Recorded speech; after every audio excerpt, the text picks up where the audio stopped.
कि मेरे इस पवित्र शरीर को ये फिरंगी हाथ तक ना लगा पाए। अगर ये मुझे छू देंगे तो मैं अपवित्र हो जाऊंगी, जिनके संस्कार आप लेके बैठे। अभी भाई साहब बता रहे थे, जिनके संस्कार आप लोगों के घरों में रुच रुच के बसा हुआ है, उस फिरंगी की बात रानी लक्ष्मीबाई ने कहा था। उनसे, उनके संस्कारों से सख्त घृणा थी रानी लक्ष्मीबाई को, क्योंकि वो जानती थी कि आने वाला समय कितना भयानक होगा। और उन्होंने कहा कि मुझे उन सन्यासियों के आश्रम में पहुंचा दो जहां मेरे गुरु का आश्रम है। मैं जीते जी अपनी समाधि को धारण कर लूंगी, लेकिन इन फिरंगियों के हाथ अगर मेरे हाथ को वस्त्र कभी छू दिए तो मेरा ये चरित्र, जो पवित्र चरित्र है, वो मैला हो जाएगा। सजनों, ये वो वीरांगनाएं थी जो लड़ी भी, लेकिन अपने स्वाभिमान पर कभी आंच नहीं आने दी। लेकिन आज के स्वाभिमान तो गलियों में उड़ रहा है, गलियों में लुटाई जा रही है। सजनों, आज तो स्वाभिमान का कोई इज्जत ही नहीं है। जिसे आप प्रेम कहते हैं, इंग्लिश में कहें तो प्यार जिसे कहते हैं एक नजर में प्यार हो गया, खाक हो गया एक नजर में प्यार।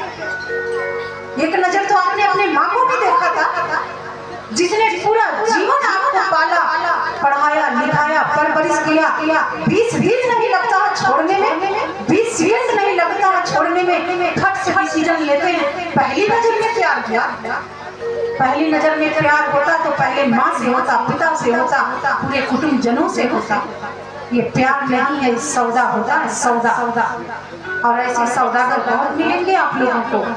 इसीलिए इस समाज की जो हालत है, इसीलिए सजनों, ये वीर गाथाएं सुनना जरूरी है। और आप लोग अपने बच्चियों को रानी लक्ष्मीबाई का पाठ पढ़ाओ। मैत्री, गार्गी, सुलभा, सहजोबाई, मीरा, ये सब वीरांगनाएं हैं। उन्होंने अपने स्वाभिमान के साथ कभी समझौता नहीं किया, लेकिन यहाँ तो बार बार समझौता होता है, हर क्षण समझौता होता है। कभी वीडियो कॉलिंग करके, कभी फेसबुक के माध्यम से, तो कभी व्हाट्सएप पर। इधर माता पिता सोए हैं, आप माता पिता को भी धोखा दे रहे हैं। आप तो स्वयं भगवान को धोखा दे रहे हैं। 12-12 रात तक, 2-2 बजे तक आप लगे हुए हैं। क्या कर रहे हैं पता है? कहाँ जा रहे हैं? पहले के लोग 100 साल जीते थे, लेकिन आज तो कोई 50 भी नहीं देख पा रहा है। यही कारण है, जब आप रात्रि को सोओगे नहीं तो आपकी उम्र कम हो जाएगी। बात ध्यान से सुनना। और व्यक्ति स्वयं अपना दुश्मन बन के बैठा हुआ है। नींद नहीं पूरी होगी तो फिर आपकी उम्र क्षीण होने लग जाएगी। इसीलिए कहा जाता है, या देवी सर्वभूतेषु निद्रा रूपेण संस्थिता, नमस्तस्यै नमस्तस्यै नमस्तस्यै नमो नमः। कि एक निद्रा रूपी देवी हैं और आप उनके साथ भी छेड़खानी करते हैं। आज तो लोग दवाइयाँ खाते हैं तो नींद आती है। सच में ये तो हाल है। आप रोज जब बिस्तर पर जाते हैं तो उस देवी से प्रार्थना करिए और समय से सोइए, समय से 4 बजे 5 बजे उठ जाइए।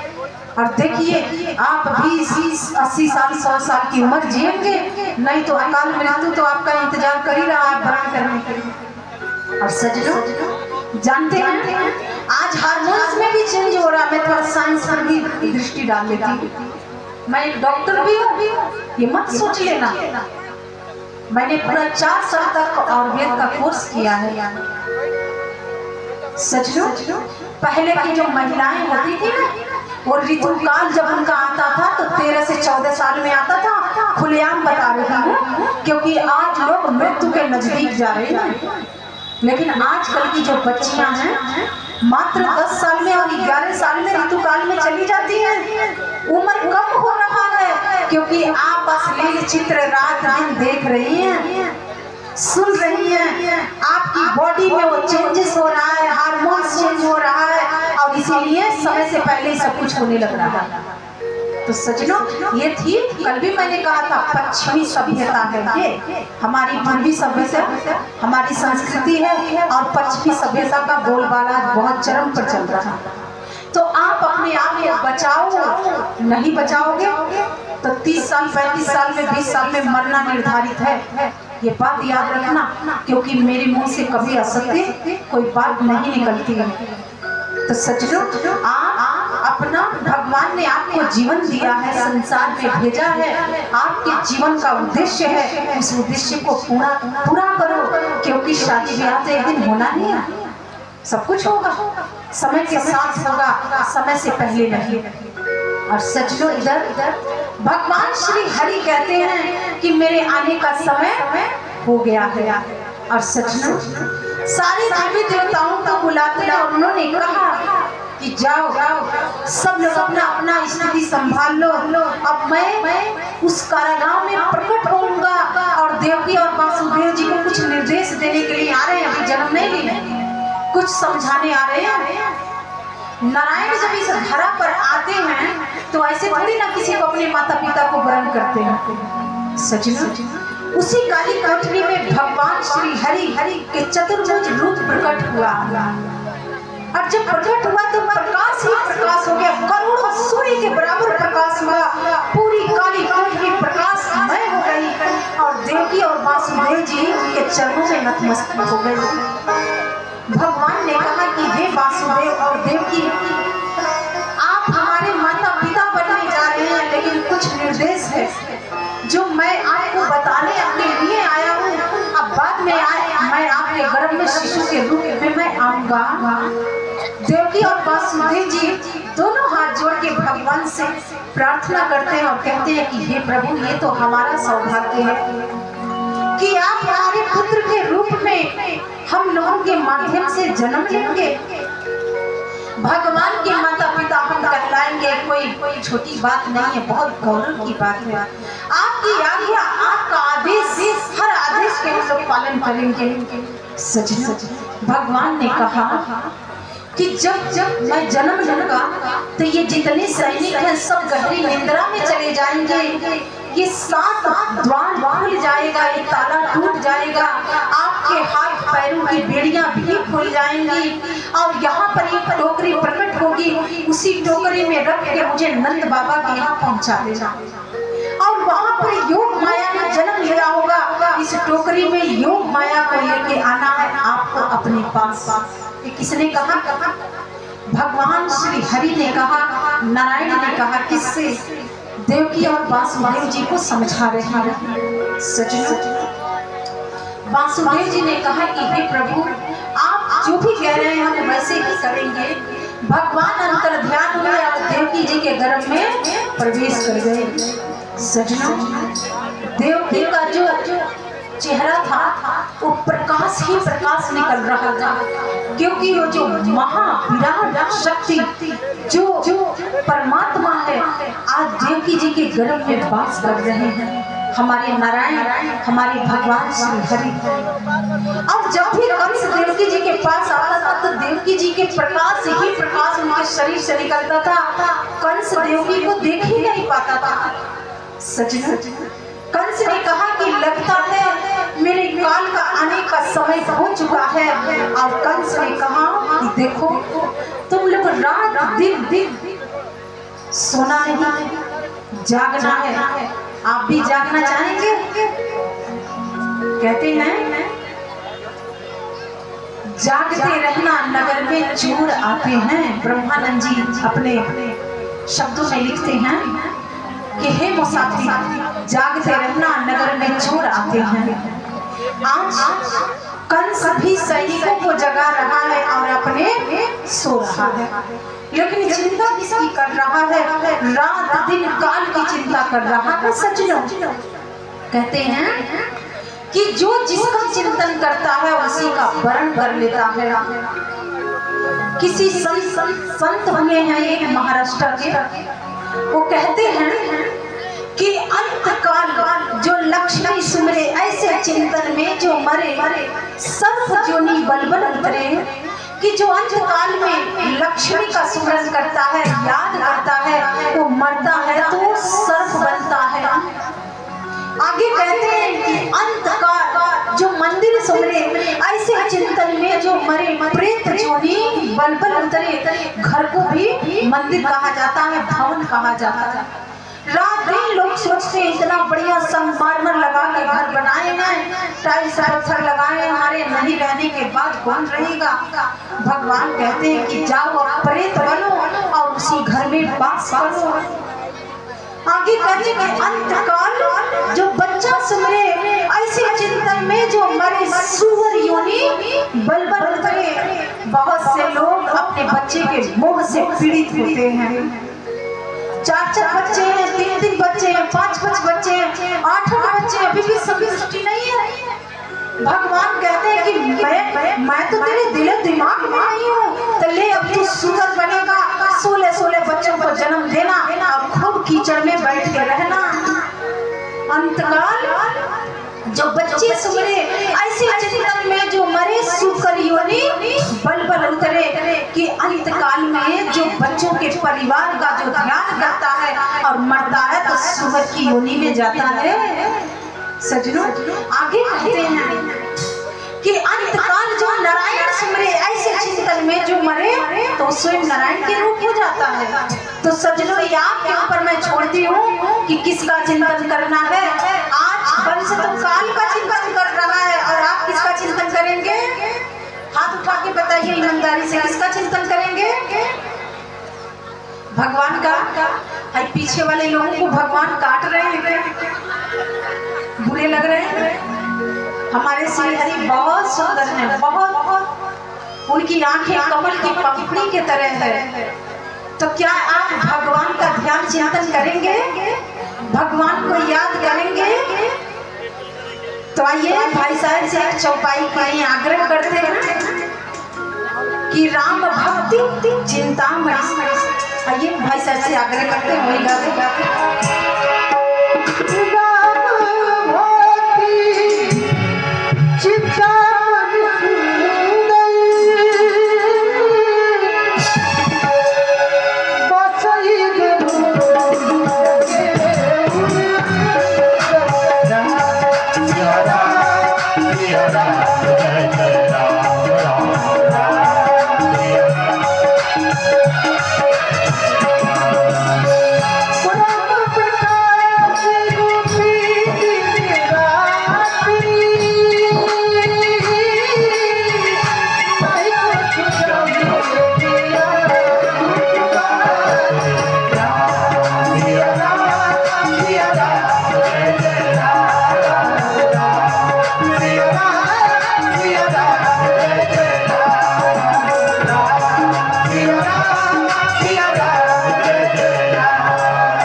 राम सिया राम जय जय राम। इसी नाम को आपको भी गाना है। आप भोजन बनाती हैं, बर्तन मांजती हैं, झाड़ू लगाती हैं, पोछा लगाती हैं, कोई भी काम करती हैं, मन तो आपका खाली है और मन से भगवान का चिंतन तो कर सकती है ना।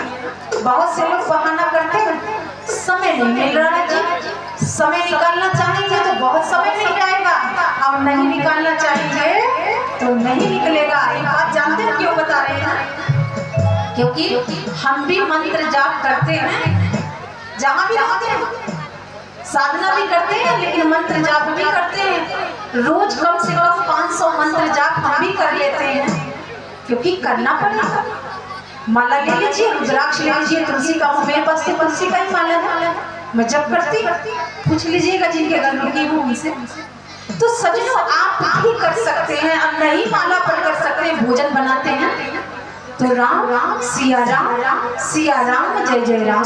आप इतना तो बोल ही सकते हैं और इस बोलने में तो कोई खर्च नहीं है। तो सजनों कंस ने रात दिन किसकी चिंतन किया? काल के। लेकिन आप किसका चिंतन करेंगे? राम के। तो कौन कौन लोग राम का चिंतन करेंगे? हाथ उठा के बताइए। हे भारत के राम, जब मैं तुम्हें जगाने आई हूँ, 100 धर्मों का एक धर्म बलिदान बताने आई हूँ। सुनो हिमालय कैद हुआ है दुश्मन के जंजीरों में, आज बता दो कितना पानी है भारत के वीरों में। अग्निपथ के बाद जागे जागे दुर्गा बरमुंडा,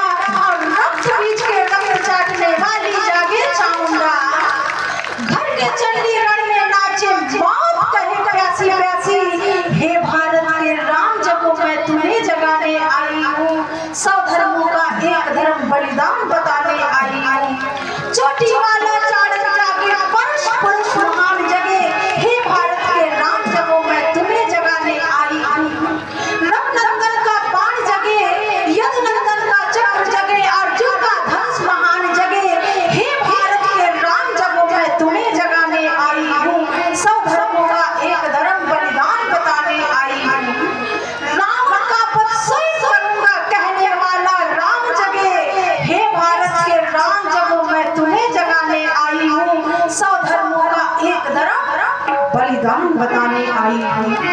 सच ये राम की धरती है, राममय हो जाना है, हरिमय हो जाना है। सजनों, चलते फिरते उठते सोते गाते राम राम एक ही धुन होना चाहिए। राम सिया राम जय जय राम।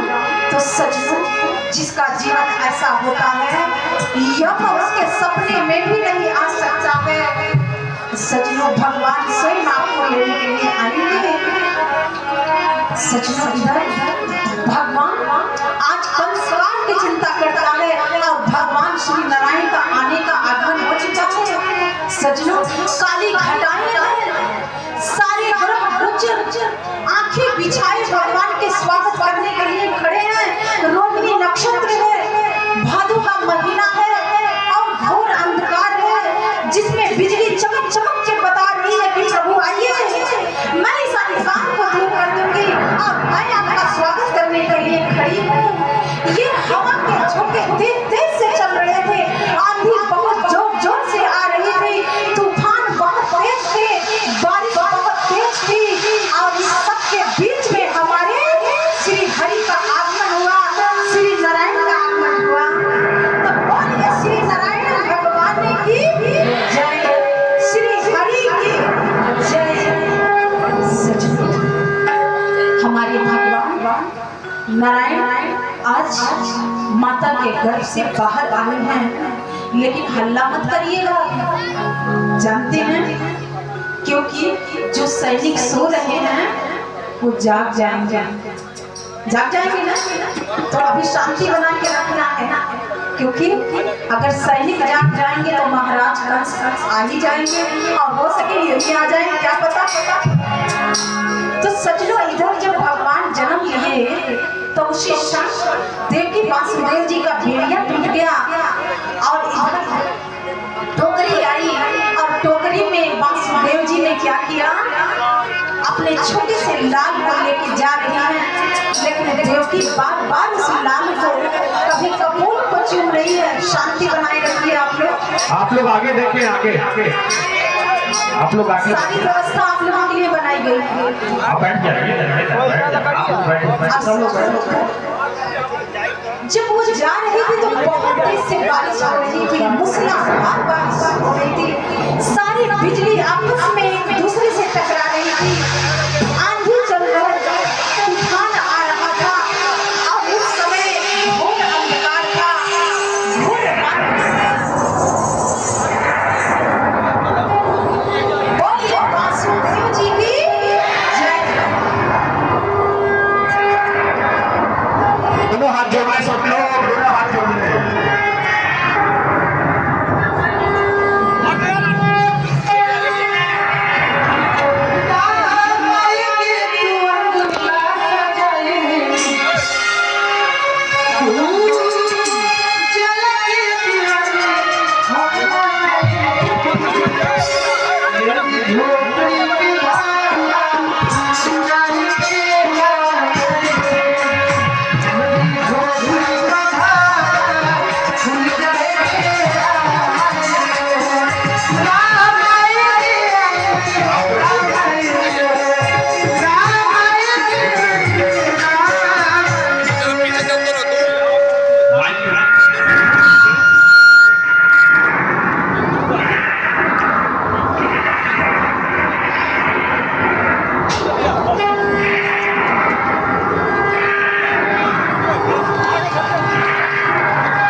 सभी लोग बैठे रहेंगे, ऐसे मारना नहीं है। माता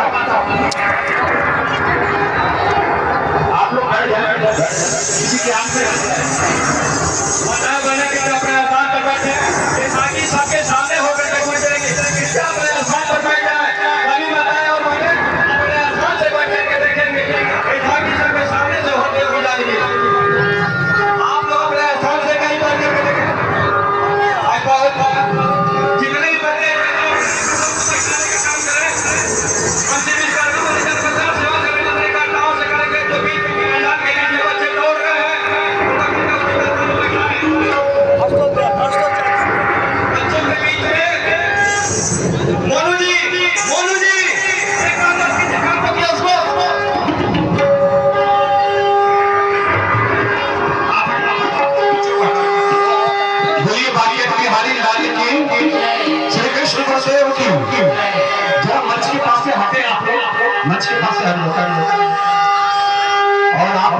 ध्यान इधर बैठे बैठे कॉपियां फेंकनी नहीं है अभी आपको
भैया बिहारी लाल की।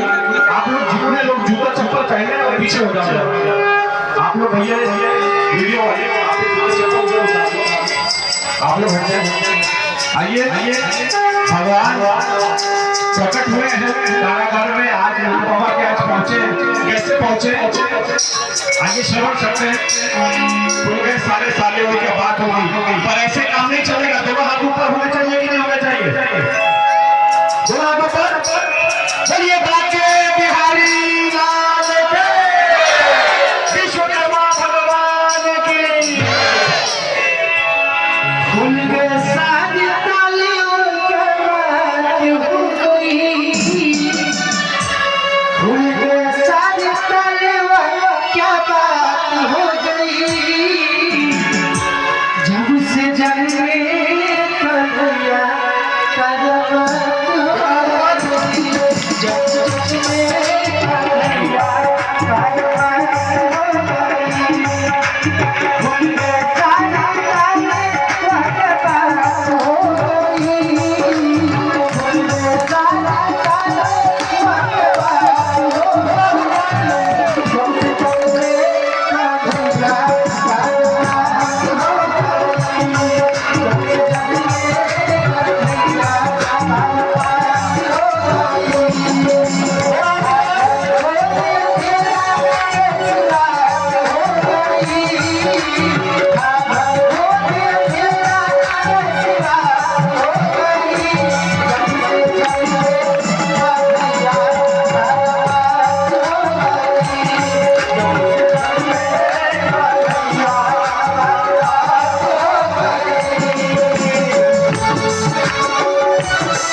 आज हमारे मध्य प्रभु की कृपा से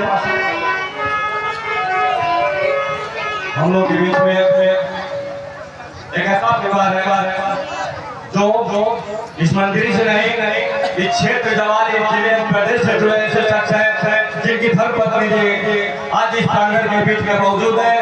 वो वंशुलिका साथी जी का स्वागत करने के लिए और ये परिवार हमेशा समाज सेवा के लिए समर्पित रहा है।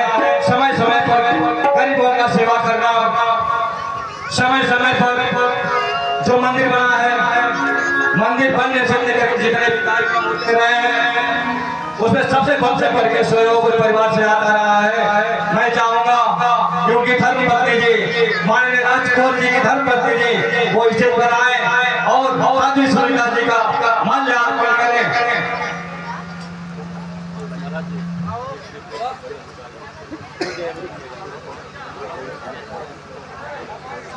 बोलिए श्री नारायण भगवान की जय, श्री हरि जी की जय। और सभी इधर जो वासुदेव जी हैं वो टोकरी में लेके जाते हैं, लेकिन यमुना नदी है, यमुना को पार करना इतना आसान तो नहीं था। और सजनों जानते हैं कि यमुना का जल स्रोत जो था बढ़ता ही जा रहा था और इधर वासुदेव जी को ले जाने में बहुत ही असुविधा हो रही थी और ऊपर से बारिश भी हो रही थी। और इधर भगवान ने यह सोचा कि मेरे पिताजी को मुझे ले जाने में बहुत असुविधा हो रही है और यमुना प्रभु के चरणों के रज को प्राप्त करने के लिए लगाई थी। और इधर भगवान ने अपने नन्हे चरणों को टोकरी से निकाला और यमुना को स्पर्श करा दिया। अब जैसे ही यमुना भगवान के चरण रज को प्राप्त करती है उसी क्षण भूमियस्त हो गई, जल का स्रोत एकदम से घट गया। और सजनों वासुदेव जी को ले जाने में बहुत ही सुविधा हुआ। अब जब वासुदेव जी जाते हैं तो उधर नंद बाबा जाग रहे थे, अपने आंगन में टहल रहे थे। नंद बाबा ने टोकरी लिया और टोकरी से लल्ला को निकाला और यशोदा मैया के यहाँ कन्या हुई थी जिसे योग माया कहा जाता है। और यशोदा मैया मूर्छित थी जिसे आज के समय में हम कहते हैं बेहोश हो गई। और नंद बाबा उस टोकरी से लल्ला को निकाल के यशोदा जी के बगल में जाके सुला देते हैं और योग माया को उठाते हैं और उसी टोकरी में रख देते हैं। इधर वासुदेव जी दोनों हाथ जोड़ के नंद जी से कहते हैं कि हे नंद जी, कोई अपने संतान को मारवाना नहीं चाहता है, लेकिन आपका ये वीर वासुदेव कभी भूलेगा नहीं। लाइट हल्का सा खोल दो, हल्का सा चलाओ पूरा ऑटो ये रख दो, ऑटो को चलाओ उस साइड है।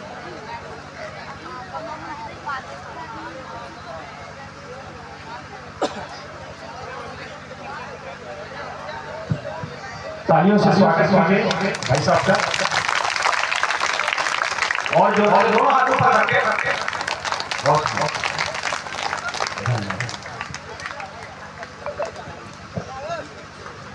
अतिथि लोग आज आए हैं, उनको भी समय तो देना ही पड़ता है, भाई है सब हमारे। तो बोलिए बाकी बिहारी लाल की जय। और इधर भगवान जो है आज यशोदा जी के पास गए और योग माया टोकरी में चली गई और वासुदेव जी के आंखों में आंसू है और कहते हैं कि हमारे पुत्र को बचाने के लिए आप अपनी पुत्री को हमें दे रहे हैं और ये आपका ऋण हम कई जन्म भी ले लेंगे ना तब भी नहीं उतार पाएंगे। नंद बाबा ने कहा कि वासुदेव जी आप कैसी बात करते हैं, आपको पता है ना नारायण ने हम सबकी सेवा लगा रखी है कि हम सबको क्या क्या करना है और हम तो अपना कार्य कर रहे हैं और आप अपना कार्य कर रहे हैं, इसमें कहां से आ गया बीच में।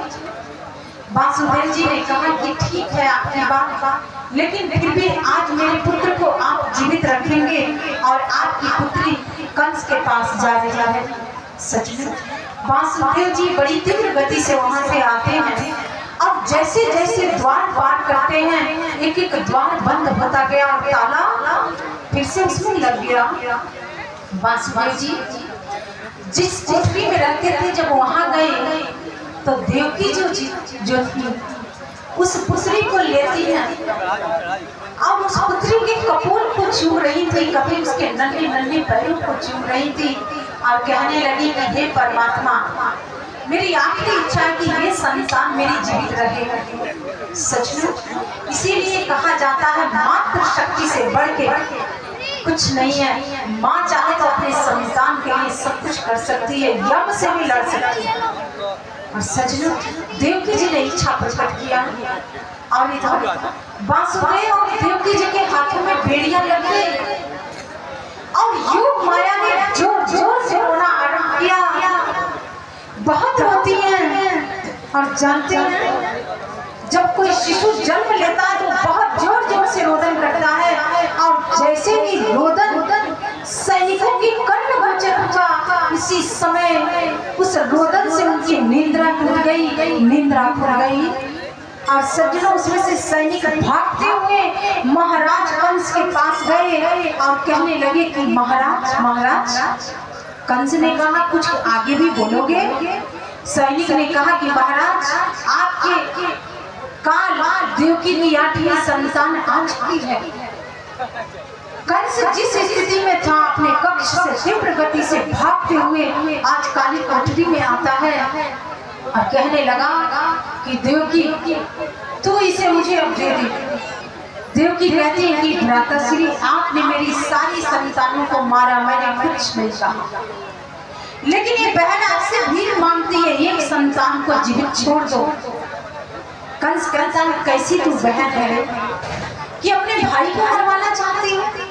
और कंस ने देवकी के हाथ से उस शिशु को छीन लिया और जैसे ही दीवार पर पटकने जा रहा था उसी क्षण योग माया उसके हाथ से छिटक गई, आकाश में जाकर स्थित हो गई और कहने लगी कि हे मोर तो मुझे नहीं मार सकता है क्योंकि तुझे मारने वाला इस संसार में जन्म ले चुका है। और वही देवी आगे चल के विंध्याचल में जाके विंध्याचली के नाम से जानी जाती है। सचमुच उसे योग माया कहा जाता है, विंध्याचल के विंध्याचली कहा जाता है। और सचमुच इधर जो गोकुल है वहाँ पर बहुत उत्सव मनाया जा रहा है। क्या आप मनाना चाहेंगे? चाहेंगे क्या? क्योंकि नन्हे नन्हे चरणों का स्पर्श हुआ यशोदा जी अपने मूर्छित अवस्था से बाहर आती हैं और जैसे उन्होंने सुंदर से दिव्य बालक को देखा तो सारी पीड़ा ही खत्म हो गई और उस दिव्य बालक को मैया ने गोद में लिया और कहने लगी, जानते हैं क्या कहती हैं? आप सुनना चाहते हैं? यशोदा जी कहती हैं कि सारे मोहल्ले में हल्ला हो गया, यशोदा के घर में लल्ला हो गया। सारे मोहल्ले में हल्ला हो जाता है जब लल्ला हो जाता है। और आइए आज वहाँ पर क्या हो रहा है भाई साहब से आग्रह करते हैं। ये बाकी बिहारी लाल की श्री कृष्ण बलदेव की भगवान का जन्म है, बड़े सौभाग्य की बात है। लेकिन कुछ बातें भी हैं, कुछ महत्वपूर्ण सूचना है जो आपको चाहिए। प्रभु का जन्म हुआ, उत्सव भी होगा, आप सब कुछ ना कुछ जरूर लेके आए होंगे। आप साफ करके आएंगे तो बड़ा दिक्कत होगी, व्यवस्था संभाल लेंगे। वीडियो वाला कैमरा भी इधर उधर करना पड़ेगा, तो व्यवस्था बिगड़ेगी। इसलिए आपके मध्य कलश लेके जाएंगे है ना, बहनों में बहने जो बहने कलश लेकर के जाएंगे, जो कुछ भी डालना है आपको उसमें डाल देना, ठीक है। और जब कार्यक्रम में भजन बधाई हो गई तो आप लोग अपनी चीजें कार्यक्रम के बाद है ना, तो आप यहाँ लाके चढ़ा सकते हैं। कपड़ा लाया है, खिलौने लाया है, तो यहाँ चढ़ा सकते हैं, ठीक है। आइए भाई सबसे आगे करते हैं कि भजनों की शुरुआत करें, मंगल गीतों की शुरुआत करें, और आप में से कोई बहने बैठे हैं कलश ले लें, बीच में ले चलें। ऐसा मनोहर मंगल मूरत सुहावन सुंदर सुंदर हो, ए राजा जी, ए राजा जी, ए राजा जी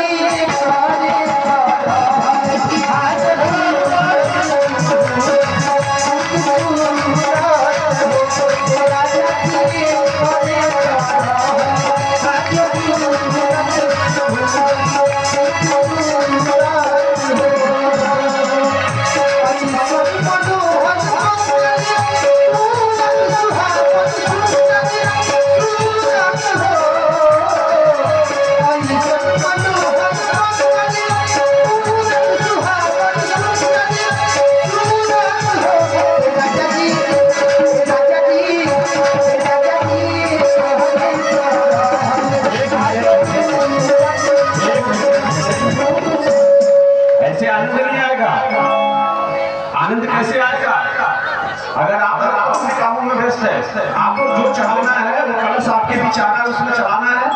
और जो नहीं कामों में व्यस्त है वो ताली तो बजाएंगे कि नहीं बजाएंगे। चलो नाचना हर किसी को नहीं आता, ताली तो कोई बजा सकता है कि नहीं। जैसे भोजन का मजा थाली में, भोजन का मजा थाली में, चाय का मजा प्याली में, और भजन का मजा ताली में।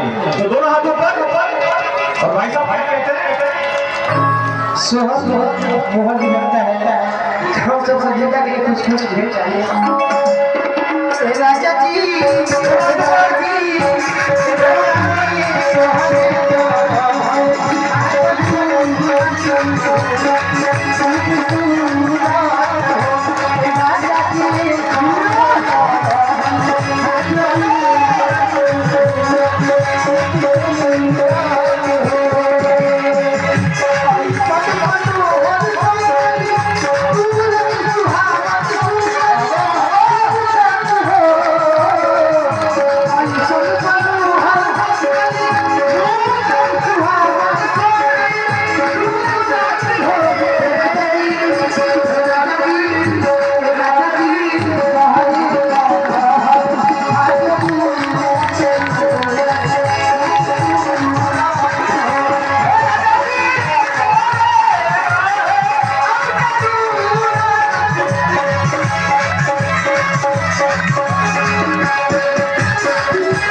Oh,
प्रसाद डाला जाए, बेटा परिणाम में उसे स्थान में बैठ जाए और प्रसाद लेकर के ही घर जाए।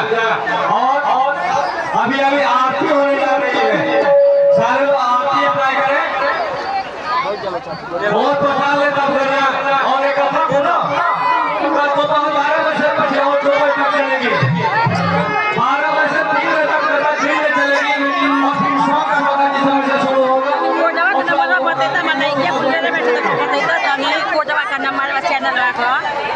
बोलिए भाग्य बिहारी लाल की।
दोनों हाथ जोड़ने, हाथ दोनों जोड़ने।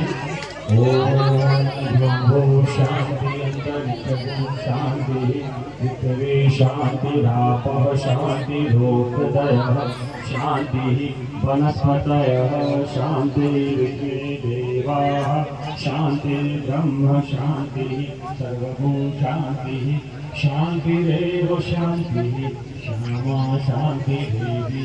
ओम शांति शांति शांति। बोली श्री बांके बिहारी लाल की। ऐसे नहीं तो हाथ उठा रखे, ये है तो हाथ उठा। बोलिए बांके बिहारी लाल के की। और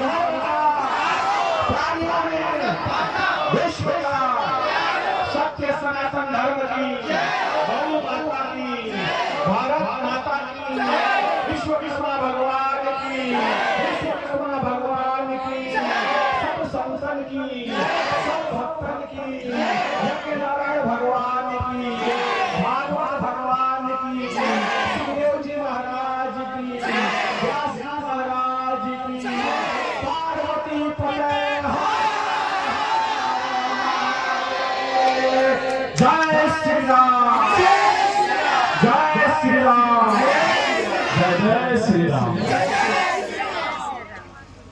लोग जो कुछ भी दान देना चाहते हैं आप यहाँ पे अर्पित कर सकते हैं।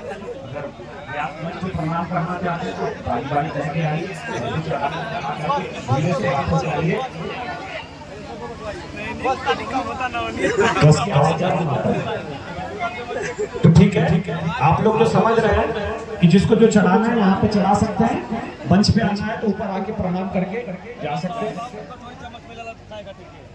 कल चानी का मिलेला ये दिन में भी कथा होगी, के दियाला 12 बजे से कितने बजे से कथा, 1 बजे से कथा होगी, 3 बजे तक दिन में। शाम को तो होगी लेकिन दिन में भी होगी। आप इसका आनंद उठा के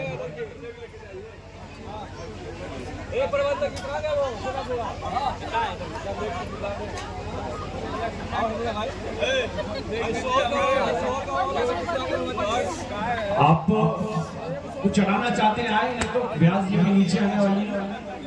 ठीक है,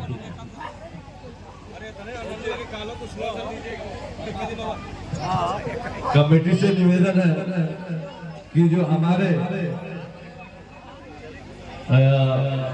संगीत वाले प्रियजन भाई हैं, वो आज प्रभु की बहुत सुंदर सा सोहर गाए हैं और माता वालों से निवेदन है कि आप उनके सोहर पे जो भी देना है कृपया हमको दे सकती है। और कमेटी से भी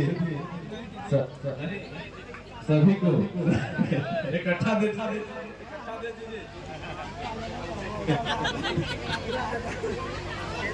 झगड़ा ना हो, इकट्ठा दे दीजिए, आपस में बांट लेंगे।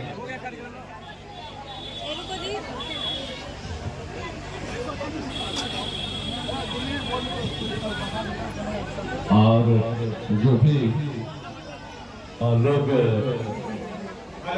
करा सकते हैं वो कमेटी से संपर्क करें और कथा में कल आप प्रसाद का वितरण करें तो प्रसाद वितरण कर सकते हैं। वो कमेटी से संपर्क करें, मंच के अध्यक्ष से संपर्क। तो आप लोग यूट्यूब पर भी देख सकते हैं, ये कथा को घर बैठे देख सकते हैं, कहीं भी देख सकते हैं चैनल के माध्यम से। ये कथा प्रतिदिन